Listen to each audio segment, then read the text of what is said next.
think I found my calling, to tell the truth. I like it out here, eh? You do it because you love it. Like, you can get more money working in town. It's before dawn on the vast Scott Creek cattle station near Katherine, and the working day's already begun.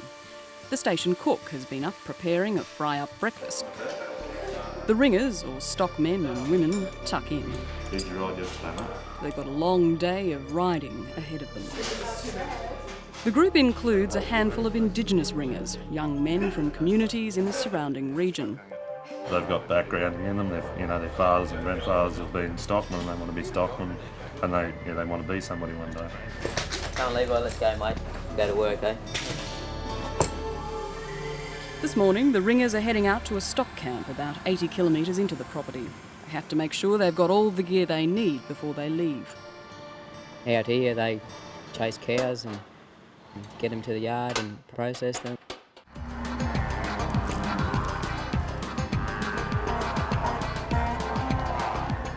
Today, the cattle aren't cooperating, and the head stockman has his work cut out for him with these inexperienced young ringers. Levi's he's a bush baby. He got sort of reared in the bush and so forth, and you can sort of send him into the bush with a gun and a knife and some tea leaves, and basically he'll look after himself. I always wanted to be a ringer. I mean, my grandfather was a ringer and my father was a ringer, yeah. Levi Farrell's one of the most experienced riders in the group. I've ridden a horse before I sort of came here. Yeah. But when I came here, I sort of learned a bit more. Like, as a ringer, like, you're not going to be perfect, and like, you're forever learning and forever making mistakes. It's just trying to make it better next time. I didn't know nothing about ringing until about 8 months ago. That's when I first started. And from there, just pretty much just cruised along, just learned how to ride my horse, man. Station manager Clinton Hall spotted 23-year-old Ricky Blittner's potential about a year ago. He was putting out a fire in the community with a 20-litre bloody garden pump with a big fire, and he worked all day. And I thought, well, any kid that'd do that's worth a go, and he's certainly worth a go, yeah. Indigenous stockmen used to be the backbone of the Territory's cattle industry. The men and their families were paid with clothing and food rations until the law was radically changed to grant them equal pay and conditions. Station owners rejected the new order, and for a while it looked like the Indigenous stockman was a thing of the past. But 40 years on, and there's a new wave of Indigenous pastoral recruitment. Remember your safety, because if you're not safe and the animal's not safe, someone's going to get hurt.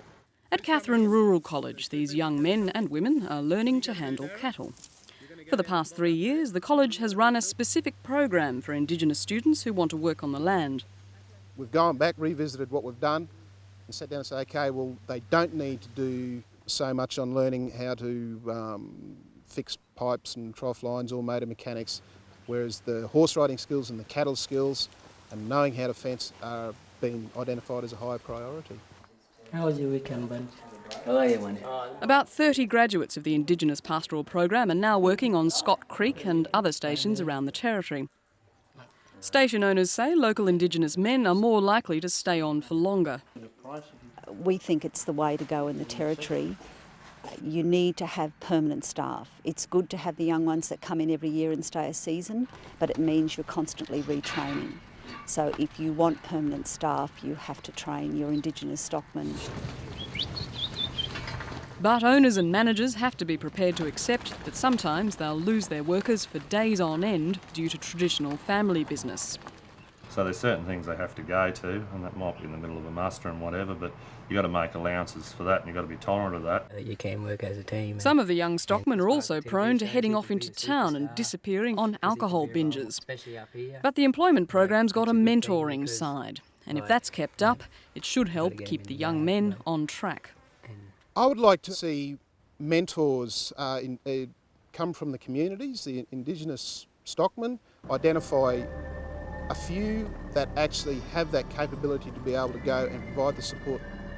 These young ringers have a few years of solid work ahead of them before they're really good stockmen. But already Levi Farrell's thinking about how to make it to the top job. I think he's really proud and he wants to go on and start his Certificate 3 in agriculture, and which basically equates to like a head stockman.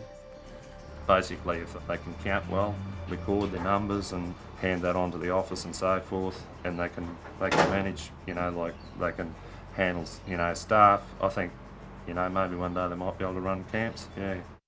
They're keen, they're eager, fall off a horse, they get up, get back on. They're good value in that respect. My aim is sort of like to do my job as best I can. Like I just take it day by day, and sometimes I have good days, sometimes I have bad days, yeah. I just sort of just try to work out there.